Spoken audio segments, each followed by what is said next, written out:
Sekalipun kita sudah bersentuhan dan bersinggungan dengan Quran ini lama, tapi ketika kita berbicara dengan menikmati, ibarat seseorang itu mengambil bagian kecil dari sesuatu itu untuk diteliti agar menghasilkan sebuah kenikmatan di dalam menikmati sedikit demi sedikitnya ini. Ibarat seseorang yang sering kami hadirkan dalam kisah, ketika bersilaturahim itu kami disuguhi singkong. Hari ini kalau singkong itu tidak terlalu istimewa, cuma pintarnya si tuan rumah ketika menyuguhkan singkong, sebelum itu kita nikmati, dia sudah memberikan informasi tentang manfaat singkong dari segi kesehatan, dari segi ini dan lain sebagainya. Tidak terasa satu piring habis, bahkan kita merasa kurang. Ternyata enak ya singkong. Setelah itu berburu singkong. Ketika seseorang tahu apa yang dinikmati, pasti dia akan ketagihan. Ketika seseorang tidak tahu sesungguhnya apa yang dihadapannya, maka Allah mengumpamakan dengan perumpamaan yang menyakitkan sebenarnya. Sindirannya begitu tajam. Mathalul ladzina humilut Taurat tsumma lam yahmiluha kamathalil khimari yahmilu asfara. Perumpamaan orang yang diberikan kitab, semisal kitab Taurat dan kitab yang lain termasuk Quran, kemudian tidak membawa itu maksudnya dengan membacanya, mengkajinya, berusaha mengetahui isinya, dan bertatih, berlelah-lelah untuk bisa mengamalkannya. Perumpamanya seperti keledai yang bawa emas. Kalau orang Arab mengumpamakan kebodohan itu identik dengan hewan yang dimisalkan keledai. Jadi yang dibawa itu emas, yang dibawa sesuatu yang istimewa, tapi dia tidak merasakan keistimewaan yang dibawanya. Andai kata dia paham yang dibawanya, tentunya dia tidak akan kepayahan bekerja membawa barang ke sana kemari. Ibarat seorang yang dikasih samurai yang begitu tajamnya, maka rambut dilepaskan itu bisa terbelah jadi dua. Tapi sayang karena nggak tahu, samurai ini hanya digunakan untuk ngirisi sayur di dapur. Maneman banget itu. Ini pisau luar biasa, tapi karena yang menggunakannya tidak tahu, ya akhirnya jatuhnya di tempat-tempat yang biasa. Sama dengan Al-Quran. Apa sih yang menjadikan kita ini bisa menikmatinya?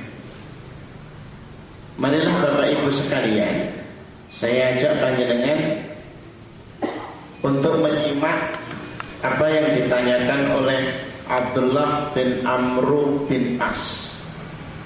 Beliau pernah bertanya kepada Rasulullah SAW, kam nakhtimul Quran? Ya Rasulullah, berapa lama kami harus menghatamkan Quran? Ini erat kaitannya dengan menikmati Quran. Bagaimana kita akan berbicara tentang menikmati Quran sementara kita tidak menyantapnya setiap hari? Apanya yang dinikmati? Santap dulu, baru nanti bisa menikmati. Minum dulu tehnya, baru nanti bisa menikmati. Tidak pernah minum teh, tapi disuruh menikmati. Maka pertama-tama baca dulu Qur'annya, baru kita bisa menikmatinya. Kam nakhtimul Qur'an, berapa kita harus menghatamkan Qur'an? Dosis paling males bagi seorang mukmin, dosis minimal. Rasulullah mengatakan setiap 30 hari sekali. Maka sebenarnya dosis paling males membaca Quran menurut yang ditanyakan oleh Abdullah bin Amr bin As itu adalah one day one juz, 1 hari 1 juz. Ya. Masalah teknisnya ba'da subuh, masalah teknisnya di dalam bis, masalah teknisnya sambil jaga toko, masalah teknisnya sehabis dan setelah sholat, masalah teknisnya itu adalah sore hari sebelum maghrib, masalah teknisnya ba'da maghrib sampai isya, masalah teknisnya setengah jam sebelum tidur, masalah teknisnya nanti malam ketika bangun tidur, itu diserahkan kepada kita. Tapi 1 harinya 1 juz. Maka orang yang membaca kurang dari 1 juz kemudian mengeluhkan tidak bisa menikmati Quran, wajar. Dosis untuk bisa dipenuhi untuk menikmatinya kurang. Berapa sih seseorang itu bisa menikmati teh? Yang pernah merasakan teh itu pernah bercerita ketika diundang di Jepang. Teh itu akan dinikmati 5 menit setelah diangkat dari, dan itu tidak banyak.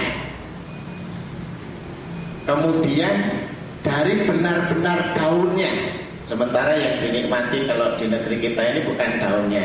Saya dicek teh itu, teh kita ya, itu bukan daunnya, tapi gagangnya, terus yang lain-lainnya. Daunnya di mana? Diekspor. Nah, kita ke bagian, kalau daunnya diambil, digulung-gulung, lah ini biasanya diekspornya ke Jepang. 1 gelas di situ, itu diseruput, maka gelasnya kecil-kecil untuk menikmati teh, karena 5 menit setelah dituang itu harus segera diminum, itu maksimal, itu baru bisa menikmati teh. Kenapa dikeluhkan banyak setiap kita tidak bisa menikmati bacaan demi bacaan? Dosisnya tidak dipenuhi dulu. Coba dipenuhi. Memang awalnya seperti tersiksa, ya. Tidak ada orang minum obat itu kok tidak tersiksa, kecuali obatnya enak. Obatnya enak itu macam-macam ya. Saya pernah ketemu Pak Jazir, Ustaz Jazir ya, di Jogjakarta. Beliau pernah bercerita obat enak itu sempil kanan depan. Saya senang banget itu. Obat kok enak gitu. Obat enak itu beras kencur, yang manis-manis atau yang lain. Tapi mayoritas obat itu tidak enak. Karena di samping Al-Quran itu sebagai sesuatu yang dibaca, Al-Quran itu kalau di depannya itu tulisannya Al-Quran, dan itu kalau diartikan adalah bacaan. Disebut Al-Quran karena itu dibaca, sesuatu yang dibaca dan diulang-ulang. Maka kalau kita tidak mau membacanya, aneh, tidak sesuai dengan namanya. Nanti bisa ada perubahan nama itu, bukan Al-Quran lagi sesuatu yang dibaca, mungkin sesuatu yang disimpan ya. Sesuatu yang dijadikan jimat, nggak pernah dilihat, disimpan, dimasukkan di lemari, kasih minyak wangi, walaupun dibungkus kain mori, di lemarinya dikunci, keluarnya setahun sekali di bulan suci. Itu pun tidak khatam, sekali pun tidak khatam. Itu nasib Quran kita. Silahkan cek. Kalau di komunitas masyarakat agak susah, tapi paling simple ngecek itu di kampus yang notabene-nya bersettingan Muslim. Saya ada teman di UMS Solo, itu yang menangani bacaan Quran mahasiswa. 2.000 mahasiswa, ternyata yang bisa baca 30%. Mulai luntur ini. Ini yang bisa terdeteksi, dikhawatirkan kalau sudah masuk di masyarakat dengan ragamnya ini makin kecil angkanya ini. Ini berbahaya ya. Ingat kita dulunya Perdana Menteri Inggris itu pernah megang Quran itu sambil diacung-acungkan begini di hadapan parlemennya. Kalau pengen ngalahkan umat Islam, itu jauhkan dari ini. Simple. Umat Islam itu jauh dari Quran, kalahan. Kayak orang jauh dari jimatnya gitu ya. Tapi kalau sudah dekat dengan Quran dipegang minimal baca, ngeri itu. Kekuatannya berkali lipat. Disebut di dalam Al-Quran, andai kata ada sesuatu yang menghidupkan yang sudah mati, maka sesuatu itu Quran. Andai kata ada sesuatu yang bisa menghancurkan gunung berkeping-keping, maka sesuatu itu Quran. Maka dulunya di dalam penuturan Syekhul Islam, Al-Quran ini digunakan benar-benar untuk optimal di dalam kehidupan ini, termasuk mengobati berbagai macam penyakit. Hari itu teknologi medis belum sampai menjangkau yang jauh. Yang mereka temui ya Al-Quran. Dan Allah berfirman dengan Quran itu syifaun, sebagai obat. Maka itu yang dimaksimalkan. Yang dibaca bacaan Quran, yang dimaksimalkan keyakinannya bahwa ini akan bisa menyembuhkan. Dan Allah sembuhkan dengan itu. Bapak Ibu yang dirahmati Allah, setiap 1 bulan sekali, 30 hari sekali, Abdullah bin Amr bin As waktu itu menyampaikan, ya Rasulullah, kalau cuma sehari 1 juz saya mampu, lebih dari itu juga mampu. Bapak Ibu, kalau kita sudah masuk di dalam one day one juz dan merasakan nikmat, akan kurang ketagihan seseorang dengan membaca Al-Quran itu lebih dari sekedar ketagihan kita terhadap kopi, bahkan lebih parah dari itu.